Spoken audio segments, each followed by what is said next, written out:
we all share the thoughts that all the cars here, more or less all of them, has been driven by its own machine to this event. A Saab is meant to be driven. A Saab is meant to be used. And the digits you have in the odometer, they just did it.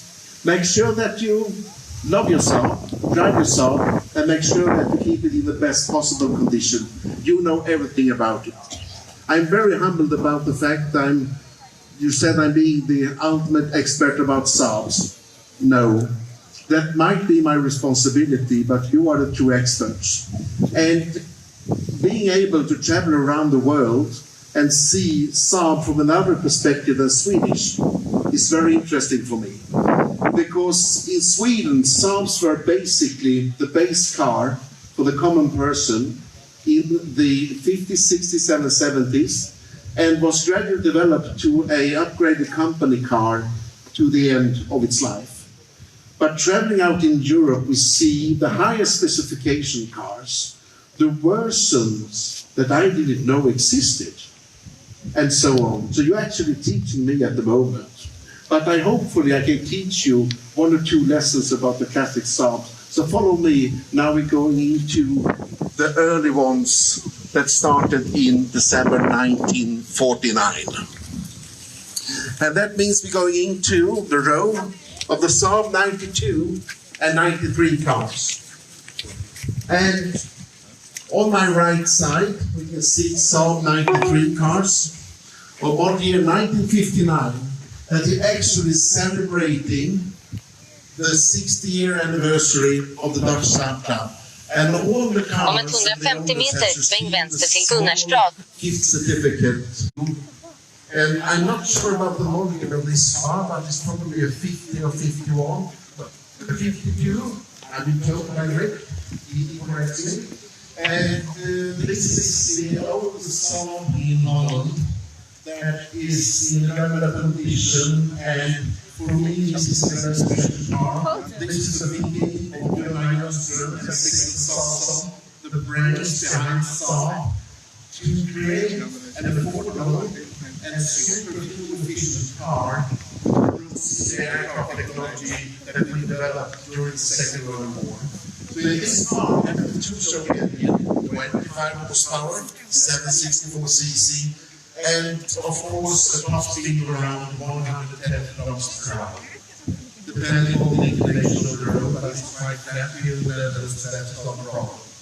And the freewheel was extremely important if you don't want to avoid the seizure of the engine on the highways. And the development of the Saab 92 was in the B model. The first B model you can see here doesn't have any boot. If you want access to the luggage room, you have to pull down the rear seat. Well, not that comfortable, but it worked in the beginning. But from 1953, we had a normal boot with access from the rear end of the car, and then you can see on the grey car standing here, a fantastic car in original condition.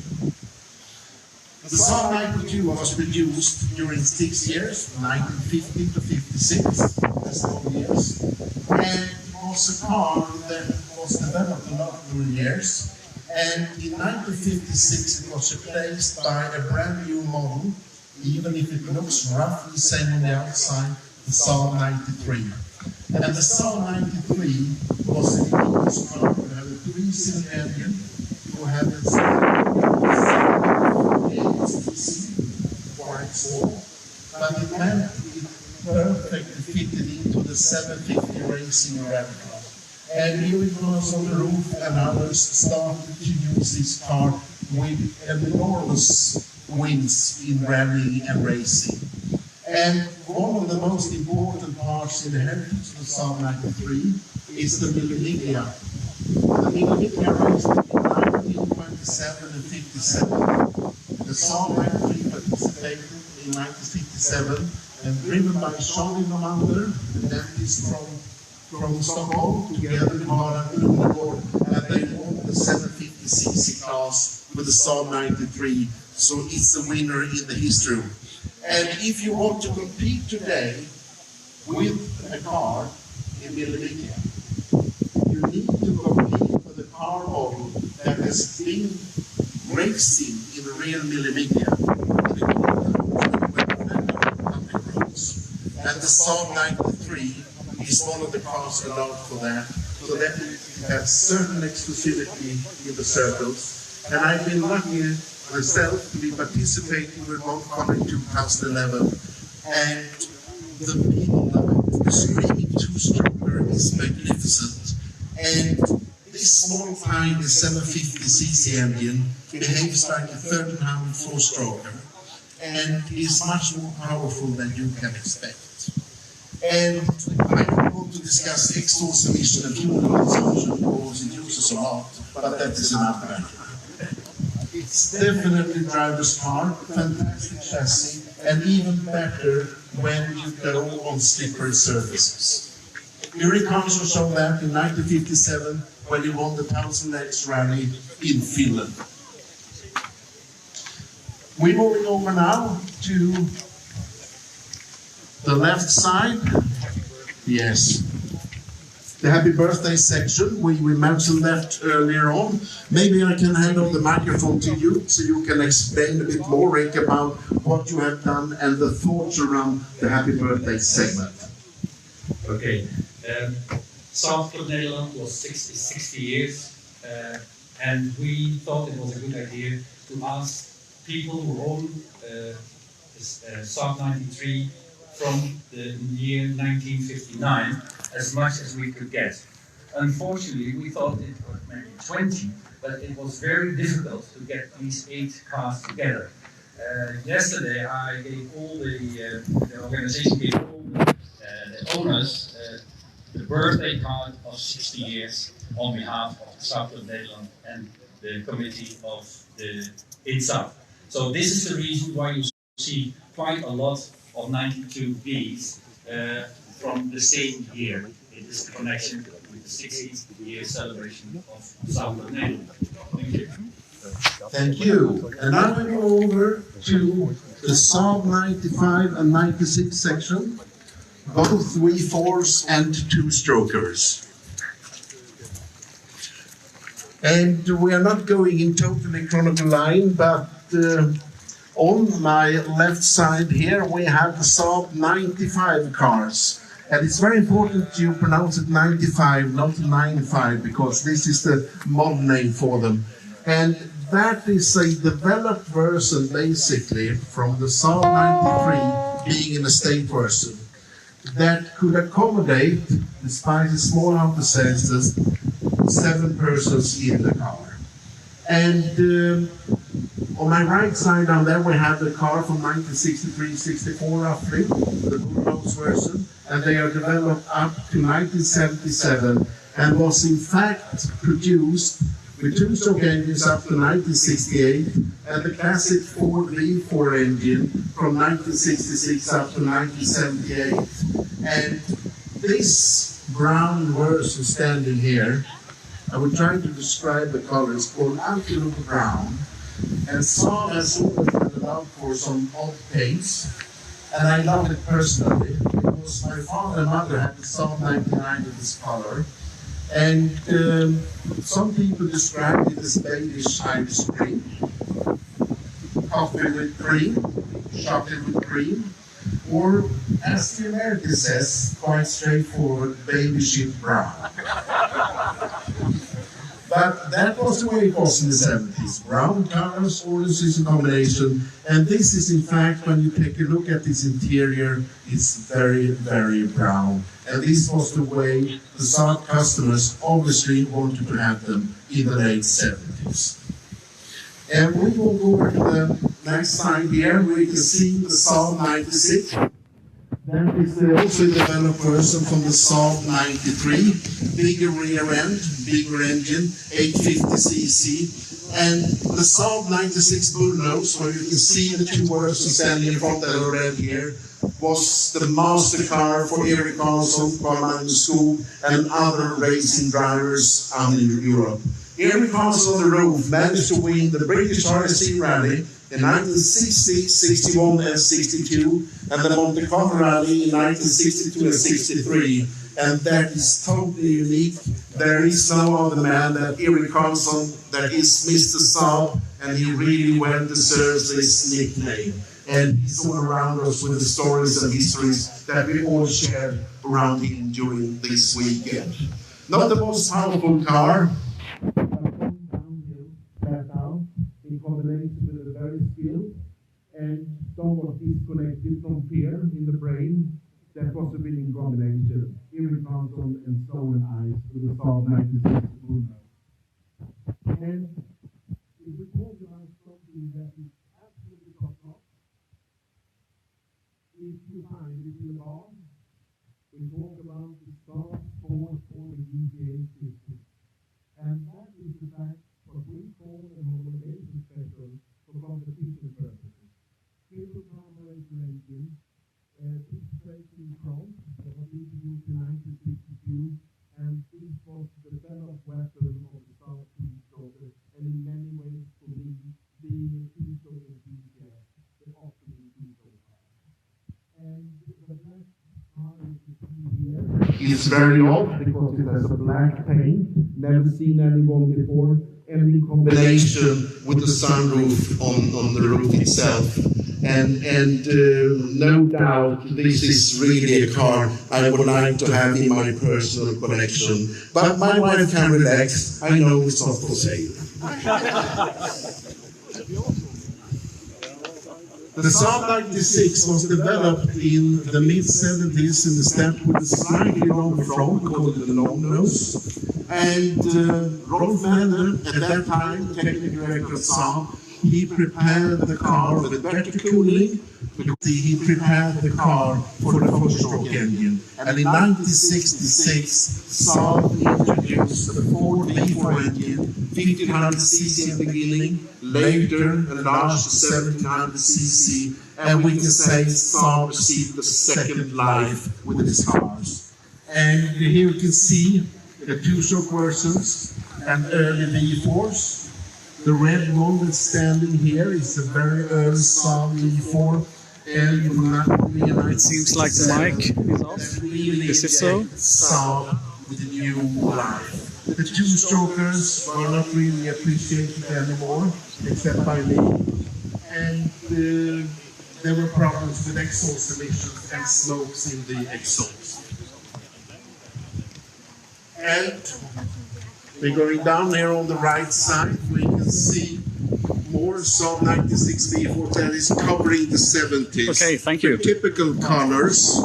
And if we talk about the typical color that was brown a couple of minutes ago, this is another one. I hope the mic is on now. What we call Indian yellow on the Swedish market, combined with the dark brown interior. And he says 70s I can get. My mother and father had a Saab 99 in the same color, and believe it or not, they painted the kitchen in the same color. It didn't last long though. And Saab is a company that rewrote the history. And the silver gray Saab 96 you see here is an anniversary car from 1975, celebrating the fact that Saab has produced cars from 1950 up to 1975. And this is a very sought after version today, and it shares the metallic paint with the Saab 99 EMS. This is also a car I would like to have in my personal collection. And then sorry, Patrick, I will. Special versions for the Dutch market. And in the end, as a run-out car, the last Saab 96 was manufactured in January 1980. And in fact, we have the last one at the Saab Car Museum in Trollhättan, carefully driven, I presume, by Eric Carlson from the factory in Uusikaupunki in Finland to the Saab Car Museum in Trollhättan, and there it still is, with around, I would say, 800 kilometers on its odometer.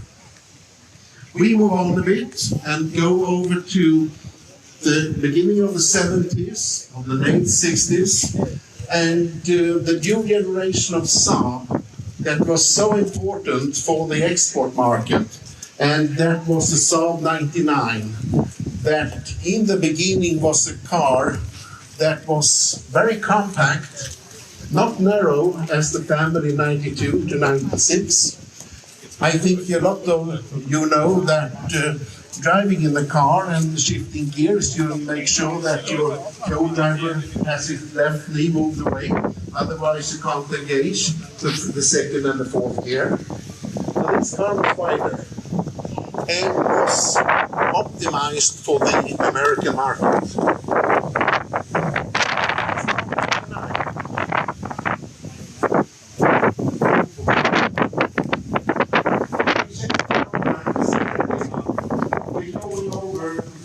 First, thank you so much, Rick.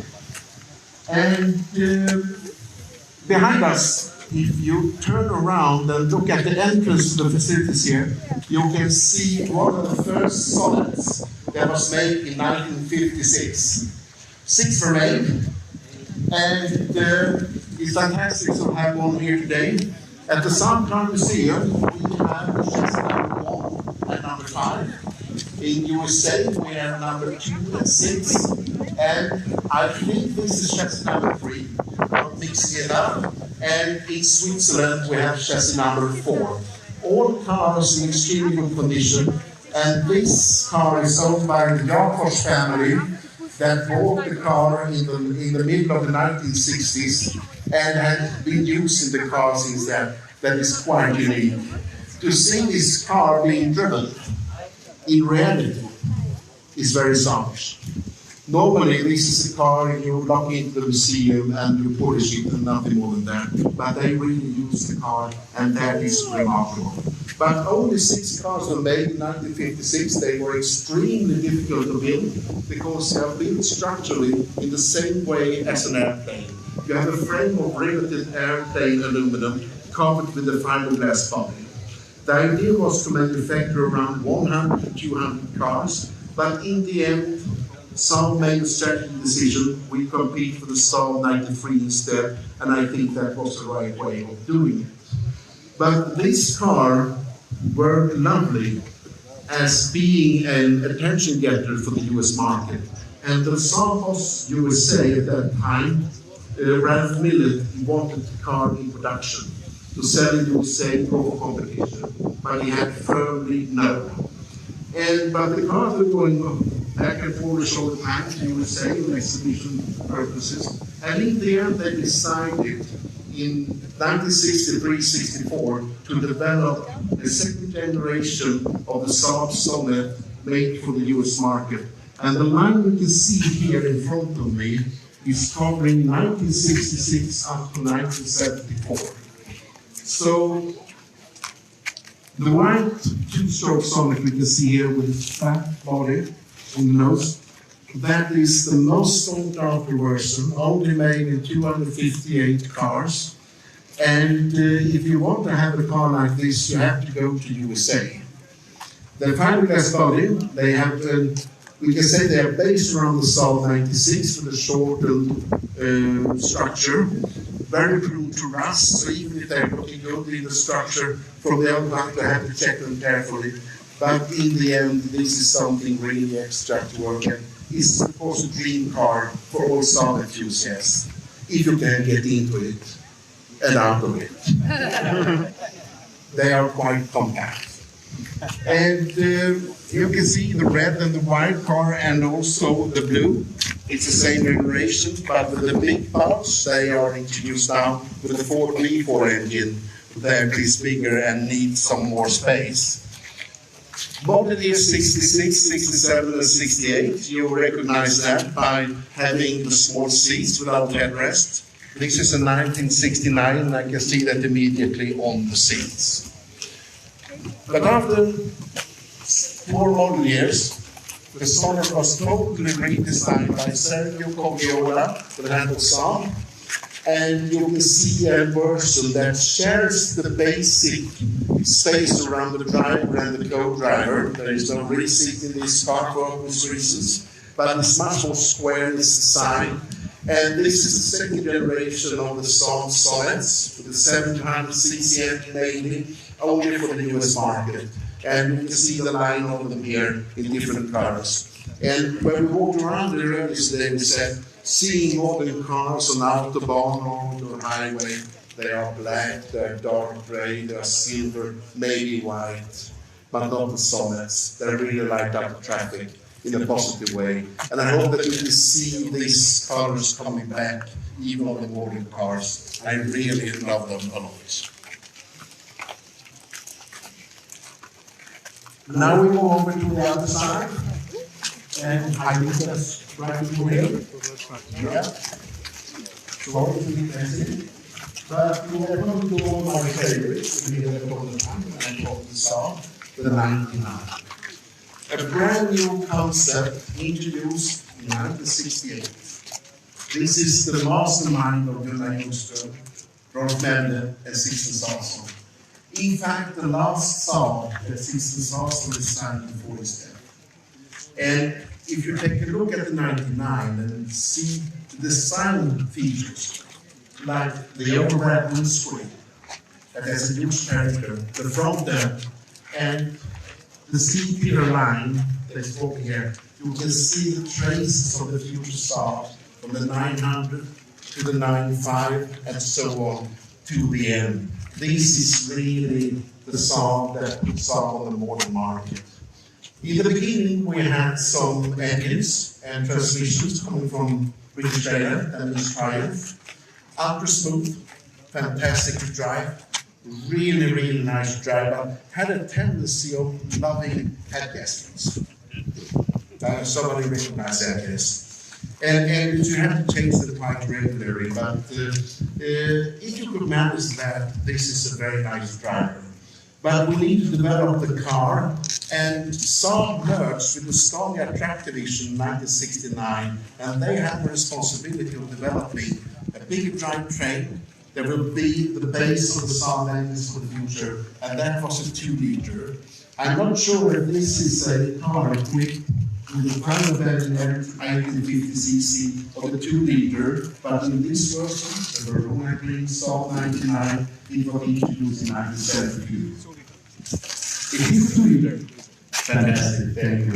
And that base in this engine, introduced in 1972, was the same cylinder diameter, 90 millimeters, and the distance and stroke that we had in the end in the old Saab 95 generation to 2010. It was really an engine with a potential for development. As I said at Scania, make sure that you develop it to make a good basic engine, because the marketing department would like to increase the power and torque with 5% every year. And we can manage to do that, then they are happy, and probably the customers also. And that is in fact true. And that was the visionary of Bengt Gadefeld, not that well known. But the most well-known guy, coming to the cars over here, was of course Peter Bäckström, Mr. Turbo. And the Saab 99 Turbo you can see behind me, is the very early car, one of the earliest produced in model year 1978, in 1977, it's in August or September. Saab today is regarded to be the turbo innovator. But were we really first out in production with the turbocharged engine? The answer is no. We have Chevrolet Corvair before us. We have also Pontiac Jetfire, another General Motors product from 1962, Porsche 911 Turbo, BMW 2002 Turbo. But the Saab in 1978 brought turbocharging with, believe it or not, reliability for its time to the masses. And a black or carbon red Saab turbo is a true classic with a lot of respect. And I realized that a couple of days ago when I visited the biggest automotive museum in Germany, Autostadt in Wolfsburg, where a Saab 99 turbo is put on display alongside the Porsche 911 turbo. And that shows respect for the German engineering and what we brought together in the Saab.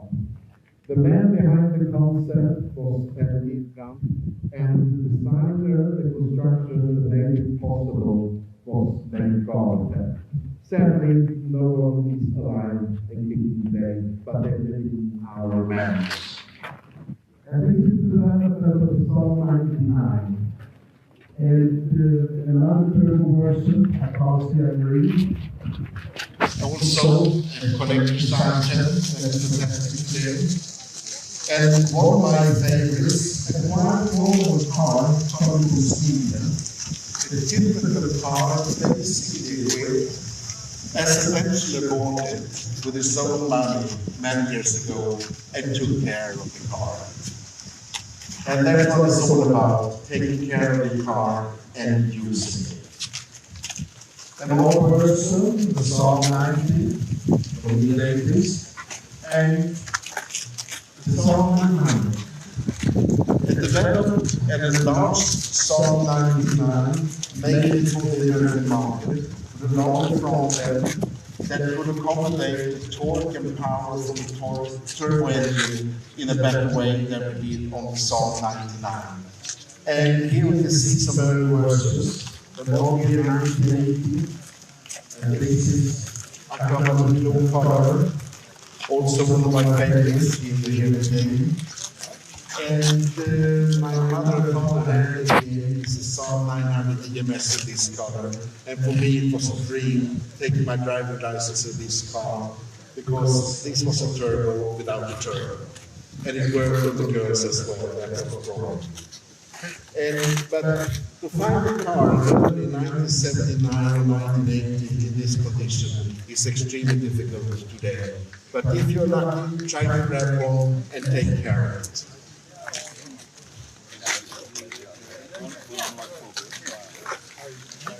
Here we have some more girls, and the blue-gray Saab 900 you see here is actually longer than the standard 900. It's a special version called the 900 CD that is built for the, we can say, export market, and being a very comfortable car for diplomats and company leaders. And as I said earlier, I learn something every day. This is a special version called Saab Silverado for the Dutch market, with a turbo-weight engine.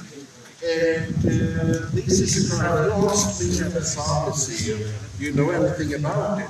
I have to say no, because the importer ordered 150 cars roughly in this version, and then put on the stripes when they imported them to the Dutch market. So from that point of view, they are difficult to trace. But luckily for me, the Dutch Saab cops know everything about it.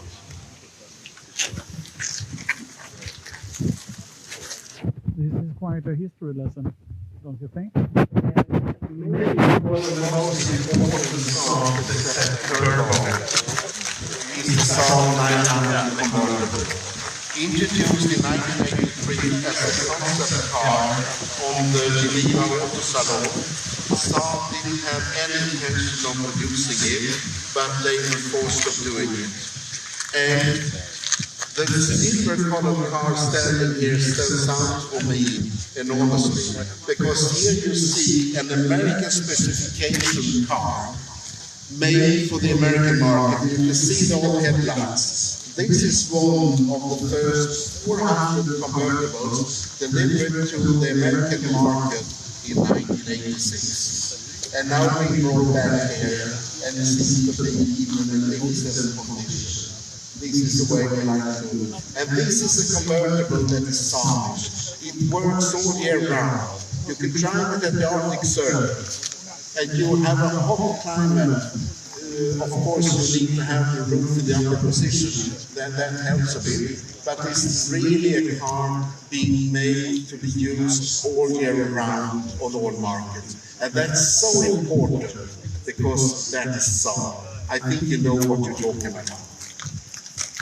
Monte Carlo yellow. This is the designer Björn Edvard's favorite color. bright yellow. He didn't like that we call it crash test yellow, very similar to the matte colors we had at the crash laboratory in Saab, where we painted the cars in this color before we sent them into the wall for crash, because that was the easiest color to reproduce in high-speed cameras. I hope that will be the fate of this beautiful car. The Saab 99 that I mentioned that was introduced in 1968 was developed to the end to the Saab 900, and this is, here it comes again, one of my favorites, the Saab 900 Air PT from 1993-94, a run-out version, 16-volt turbocharged engine, 185 horsepower, 3-door public appeal, and a fantastic interior with leather and a very, very posh drone. And I won't compare Saab to Porsche quite often, but this is our own front-wheel-driven Porsche 911. A huge character, not that easy to drive, but very, very rewarding. And the problem today is to find them in original condition, not being modified too much. But if you do that, I would recommend this is a fantastic investment. Go with it for the future. I've been very lucky myself to grab one a couple of years ago that is in good running order. I improve it slightly every year. And I say to my wife, forget it, I will never sell that car.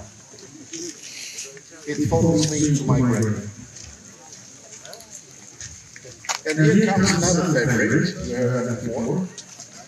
And for me it's fantastic to see the first model year of a Saab 9000 from 1984-85 being restored to original condition. And this is a car that Saab developed together with the Fiat, Lancia, Alfa Romeo. And we set a completely new standard. And a lot of new enthusiasts have difficulties to consider the 9000 being a classic car, because it's still too modern for them.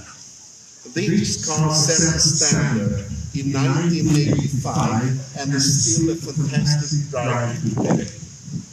Go out, test drive a new car from a Mercedes, Opel or whatever, and then you go into this car and test drive it, and after a couple of miles you said to yourself, nothing has happened since 1984. That's the standard of the Saab 9000. And it's fantastic to see one of the first restored classic 9000 standing here. This is a good investment for the future, no doubt. We're running out of time, so, well, we can't pass this one. What is this? And what does it do here on the Saab International Meeting in Boston?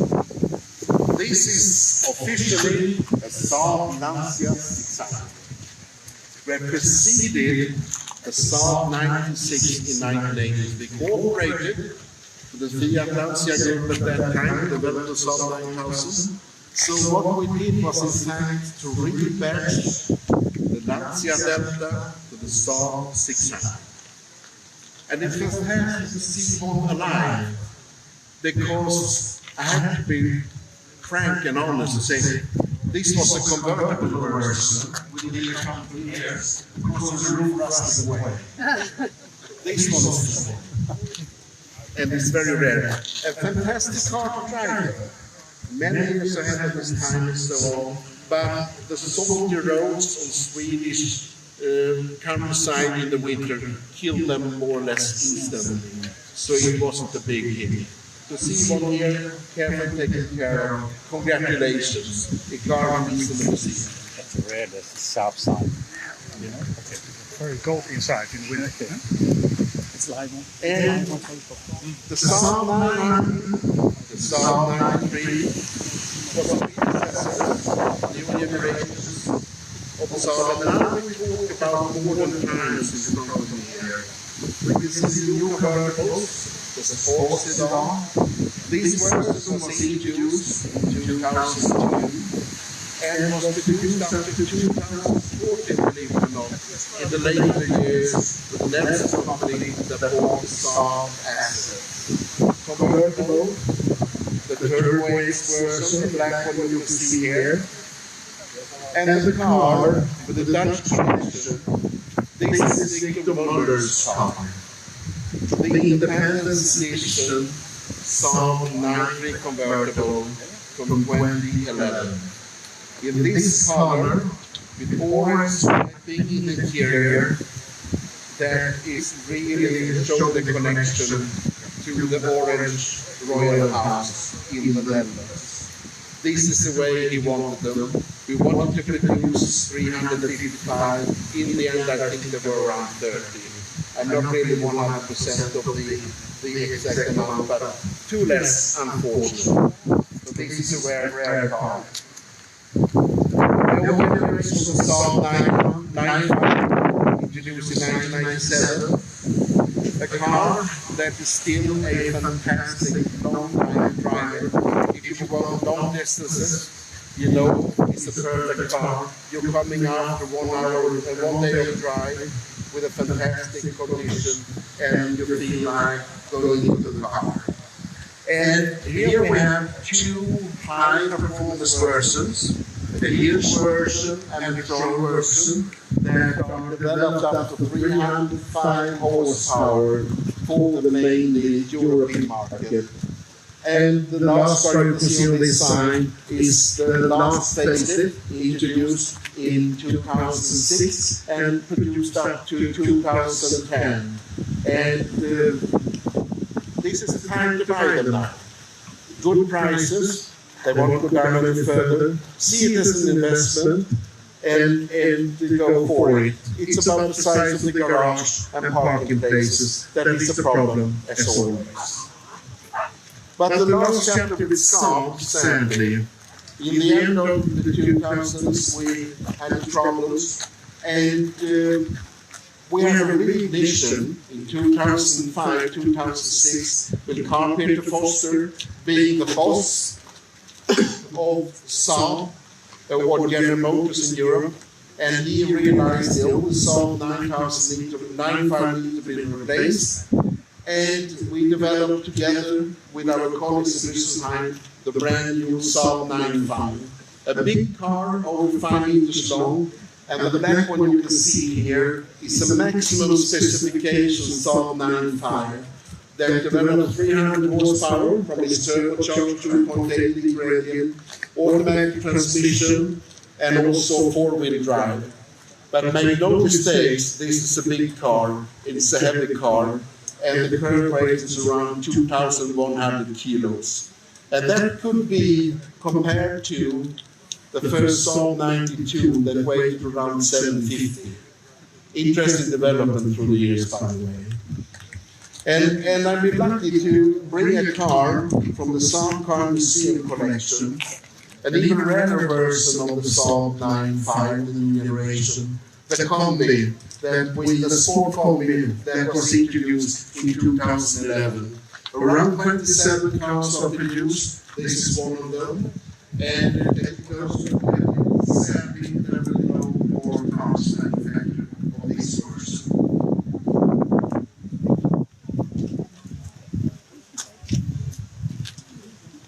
And now we're going to wrap it up.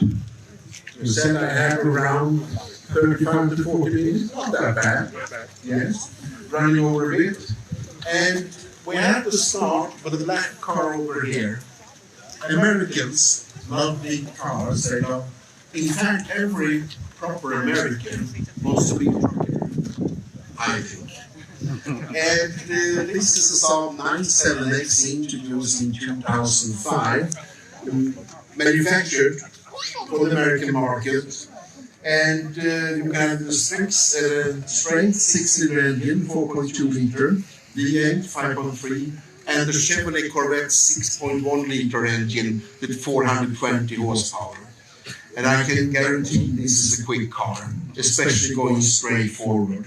That's the speciality of the Americans. But not as bad as you can think on the road, because the Saab technician is really tweaked it a bit, and it's. But mainly we have to say this is of course in many ways a truck. But a really good car, if you want to pull the classic Saab or having a big trailer behind it, this is the car, I can promise that. And it was preceded by the Saab 94X, developed by the American organization General Motors Engineering, together with Cadillac, with their SRX model. And the 94X shares a lot of technology with the 95 that I introduced earlier. So this is a 2.8 liter engine, 300 horsepower, four-wheel drive, everything. But it's not made in Trollhättan, not even in Finland, it's made in Mexico. So this is an old bird. Around 800 were made, and you can see a few of them in Europe, but the majority is of course in USA. And more cars were not produced at all, sadly, because of the recent bankruptcy. But I have to say, I'm really impressed with the quality, the characteristics of the car, and the way the Mexicans build it together. And there is no doubt that it will be a hit if we have considered them to work in the future. But sadly, that was not the case. So in December 2011, it was over. Saab went into bankruptcy. And the factory is still around in a very, very good condition, bought by a Chinese investor group called NEVS, National Electric Vehicle Sweden. And they are preparing at the moment to produce electrical cars based on the old 93 in Tianjin, in China. And they are actually still producing them at the moment, and we have been expecting that. If we're going to see this car on the Swedish market, I don't know. But from me, to all your enthusiasts, thank you again for inviting me here, and thank you for visiting the Saab Car Museum in Trollhättan. It's owned today by the City of Trollhättan and Saab AB, Aircraft Saab, that owns the brand, takes care of that. And of course, the most people visiting the museum is coming from Sweden. But on the second place is people coming from the Netherlands. Your love to Saab is remarkable, and it really shows in the statistics when you come into the Saab Car Museum. And that is the best thing you can do, supporting the Saab Car Museum, supporting the Saab brand, and the love for the car. Drive your Saabs, use your Saabs as you're doing here, and we maybe are able to reignite Saab in the car brand for the future. You never know. Seeing so many people here sharing the enthusiasm, 60 years of Saab enthusiasm, remarkable. Thank you so much. Enjoy reading, and thank you for the fantastic.